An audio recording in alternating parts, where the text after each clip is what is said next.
sure glad to be here. Last Wednesday, we went on the honor flight to Washington, D.C., and it was such a privilege to get to do this flight. It's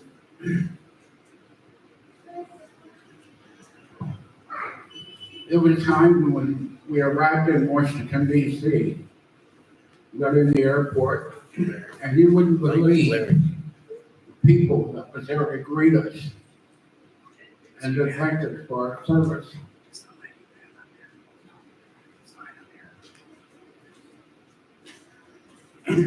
We had 111 people on our flight.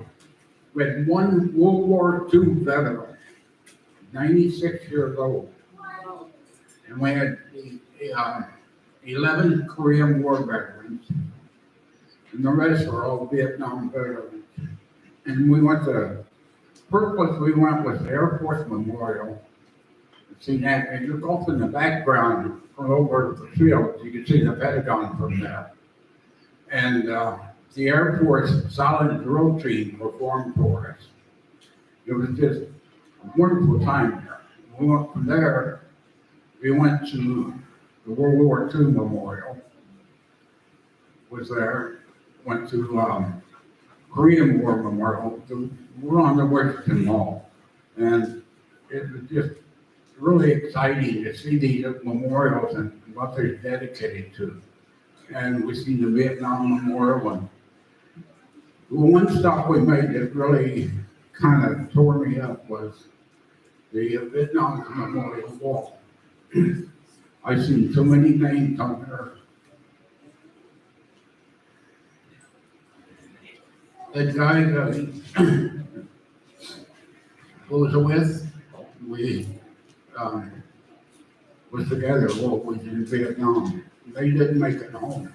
They never be able to make it honor flight.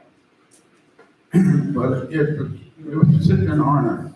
And then we got back to Chicago, and we got off the plane, and so many people there thanking us, welcoming us home.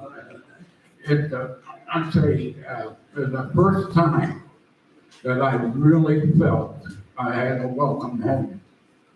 It was back when I first came back from Vietnam, walked off the base, called baby killer. I was spit on, I was harassed, I was called a warmonger, and I felt like running and hiding.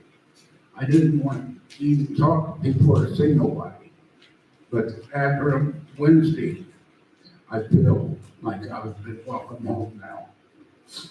So my word of encouragement this morning is, when we was on the plane flying home, you know, I got to thinking, I was looking out the window and I was thinking about the first verse in the Bible. God created the heavens and the earth. I looked out my window up to my right side, and there was this cloud formation. Runs up like this, over and down. It's all lightened. And there's an opening in it, like a doorway. And the sun was shining through it. And I looked at that and, man, look what God created. It is so beautiful. It's like a portal going into heaven that will welcome you. Walk through my life. Come and see me. Dwell with me. And then I'm looking down, I look at the clouds, you know, and we're up above them, and they look like mountains all over the place. And I said, hey, I'm getting the view God gets all the time. When he's looking down, I can look down now and see what God sees. But it was just a wonderful time. And that memory, I just think about God's creation, and I look around me and I see everything that God has created, the mountains, the lakes, the rivers, the oceans, and you think what God had in mind when he created it for us to enjoy and take care of, which we're not doing a very good job of right now. But that is my word. I just encourage you to enjoy what God has created for us and given to us for our own sake. So let's stand for prayer.